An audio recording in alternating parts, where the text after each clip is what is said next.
Before the age of the twilight set upon the gods, a legend rose to claim his place among them.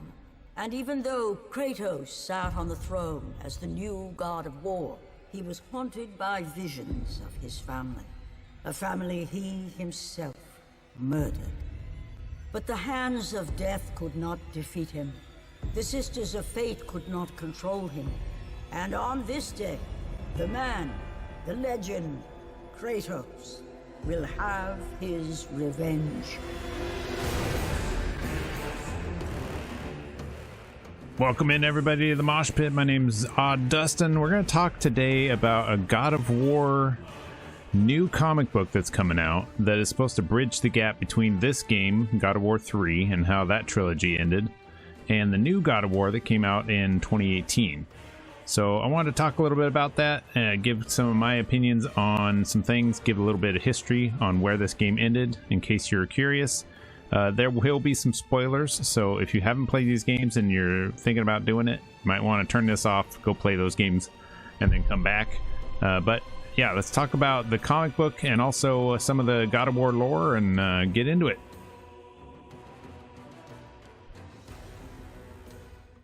All right, first things first, there is a new comic book out, and it's going to be a series from Dark Horse Comics. I'll put the link down in the description if you want to check it out. It came out on March 10th, 2021, and it is God of War Fallen God #1.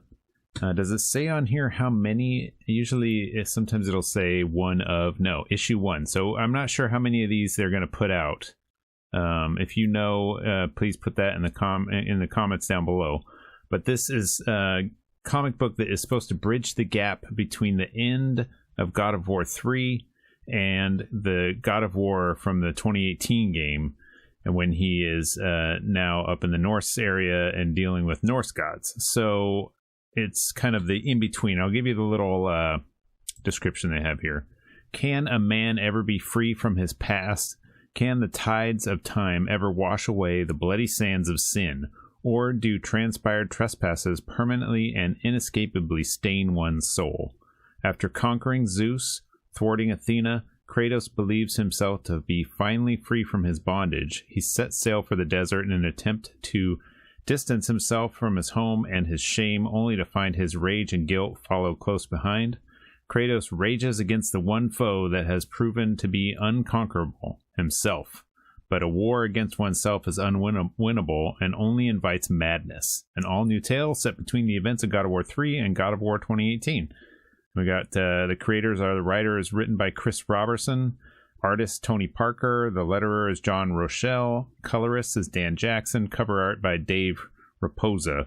And I've ordered a copy. I'm going to get that in the mail probably next week and read through that. But what I wanted to cover was the story as I see it so far, and this is kind of my understanding of the deeper lore of what God of War's, what Kratos, the God of War, what his deal is, you know, like after the third game and into the next one, kind of that in between, and try to start a conversation at least on where we think this comic is going to go.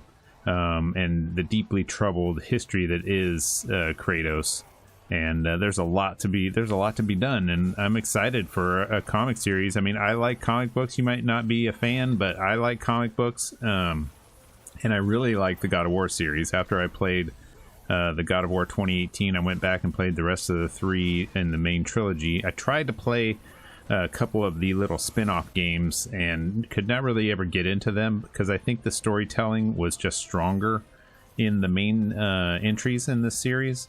But yeah, it's really an intriguing story. And so let's get into the God of War 3 stuff as far as I know it. And you can let me know if I'm off anywhere in the comments below, and we can have that conversation as well. Also, tweet me if you want, if you have some things about God of War that you wanted to talk about. Check me out on Twitter as well. And if you like this video, hit like, and if you haven't already, hit that subscribe button. All right, let's talk about God of War 3.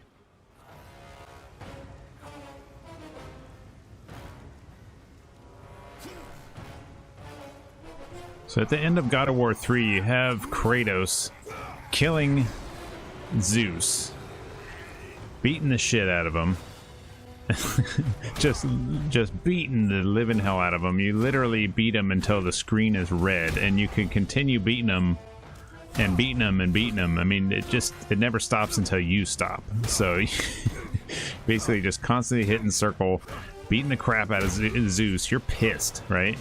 At this point, after 3 games in the trilogy, you're just so upset that you just want to beat Zeus to living death and end this whole thing, right? But then after that, once Zeus is gone and his force has been defeated by you, you have a good conversation, and that's what I wanted to kind of talk about, is this conversation that you have after you beat your dad to hell.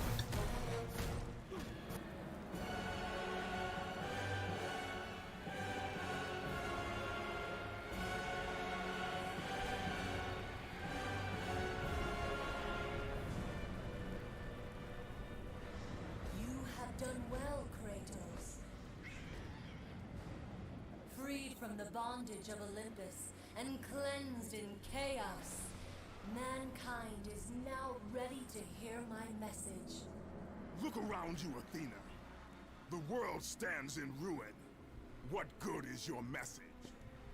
Go if you... So right here is a really important part of the end of this story, I think, is that you kind of realize that Athena, who has been attempting to help you, who is now a ghost because you kill her in the beginning part of the game on accident. You're like, oops, oh, she stood in front of you when you tried to kill Zeus and took the brunt of that she has this message, right? She wants the power from inside Pandora's box, and she wants to use that weapon and become... She basically wanted to usurp Zeus. And Kratos is like, look at Earth. Earth is not better off. Your whole plan here sucks. Must. But first, I insist you give me the power from inside the box. The box was empty. That can't be true. I can see it in your eyes.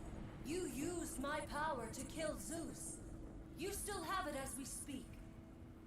Don't you understand? When Zeus gathered all the evils and placed them in the box, I dreaded what would happen if it was opened again. And so, I summoned the most powerful weapon in the world, and I placed it in the box.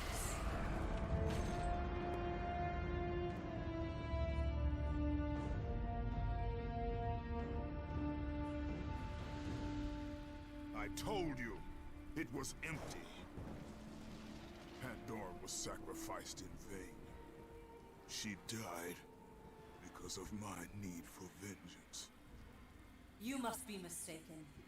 You used my power to kill Zeus.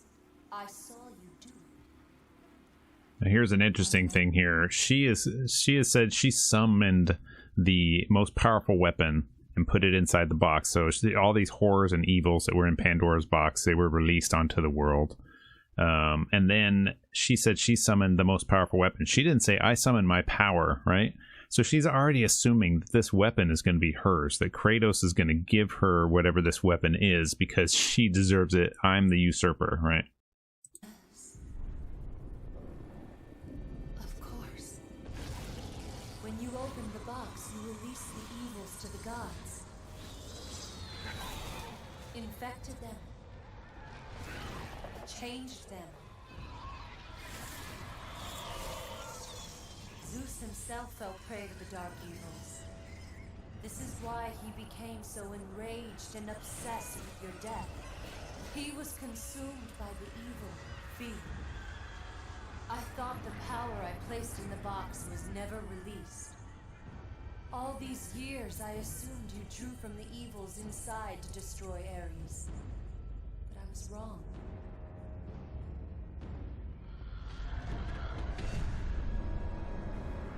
The power you took from the box is mine.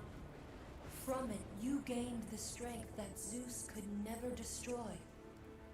A strength great enough to overcome fear. Locked deep inside of you, Kratos, is hope. So here we learn that the power was hope, all in encompassing hope that went into Kratos and became part of it. He hoped to win, so that way he did win, right? So she wants this power so that she can rule the world or eternity. I mean, Zeus is gone now, so she wants to be the top dog.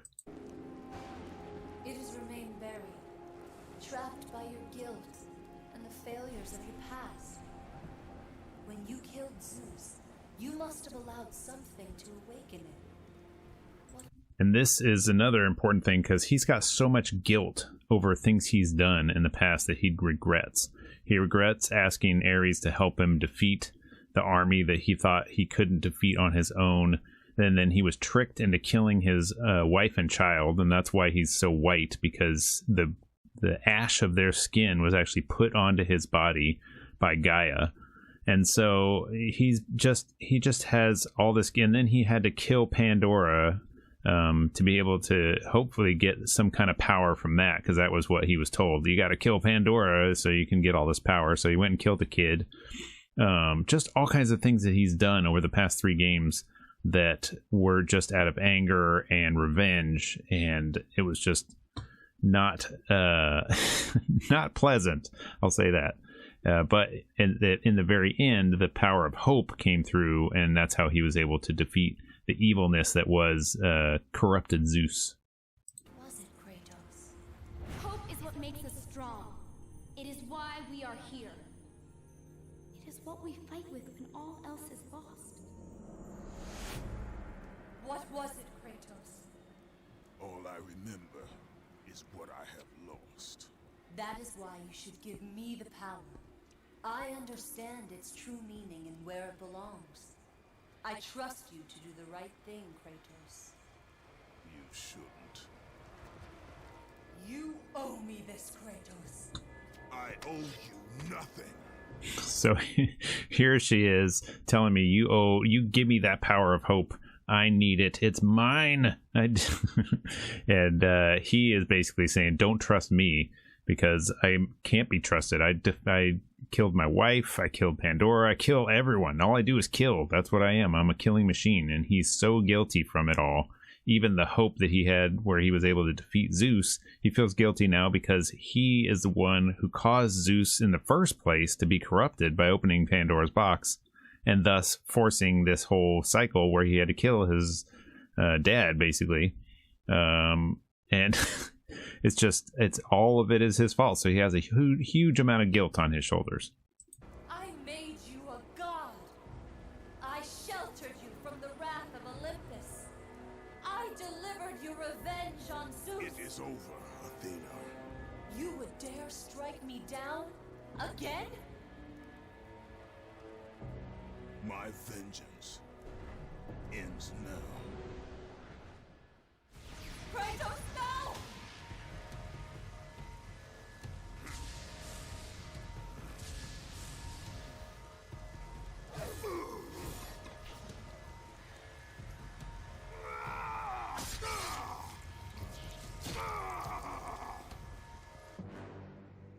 You fool! What have you done? No!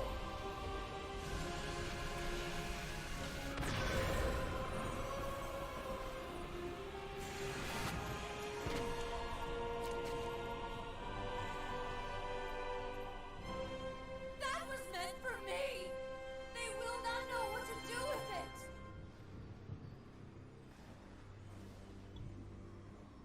So here she is, pissed off. Kratos can't kill himself. He's a god. But the sword is so powerful that it was able to release the power that was trapped inside of him, the power of hope, which went into the ethos, basically, to humanity. So now everyone on Earth has hope, which they can defeat their demons, their internal demons. So this is Kratos giving hope to the whole planet of humans.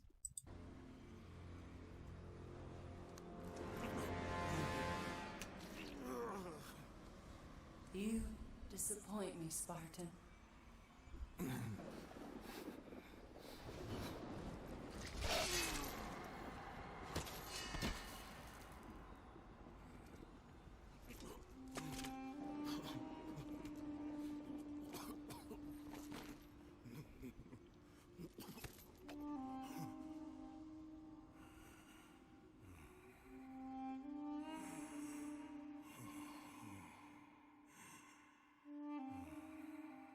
And that's where we end the trilogy. The story is not over, as we know, because of the new game that came out.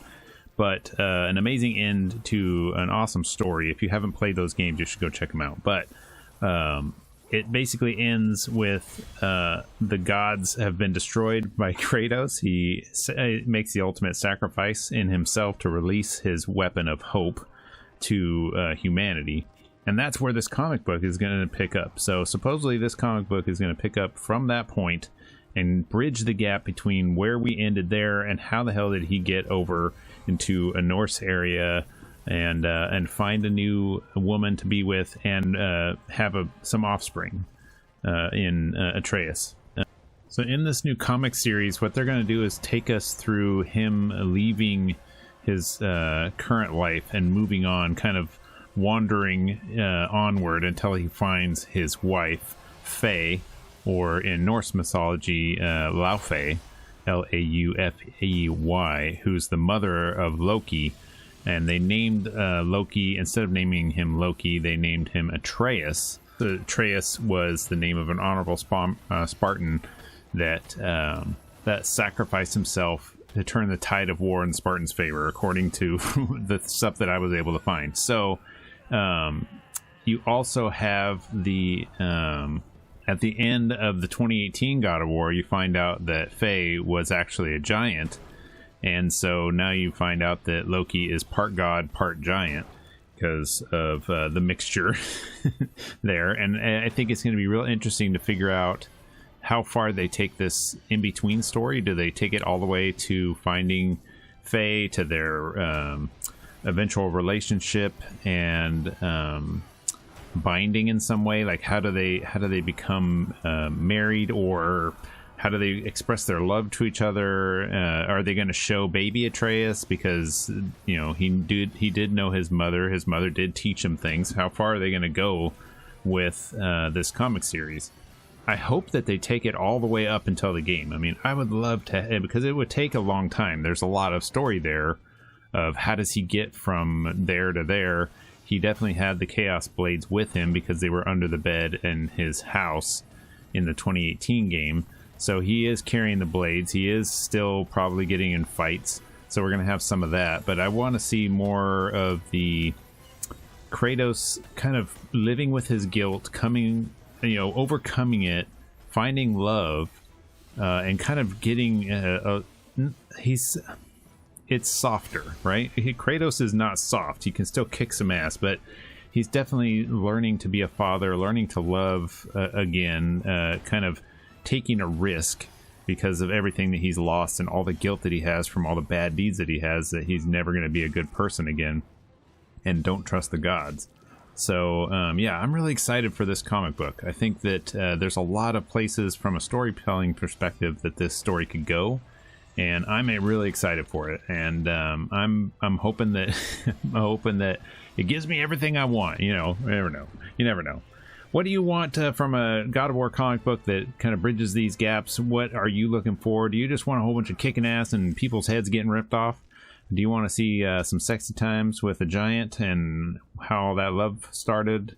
Let me know in the comments below. And as always, I will see you in the next video.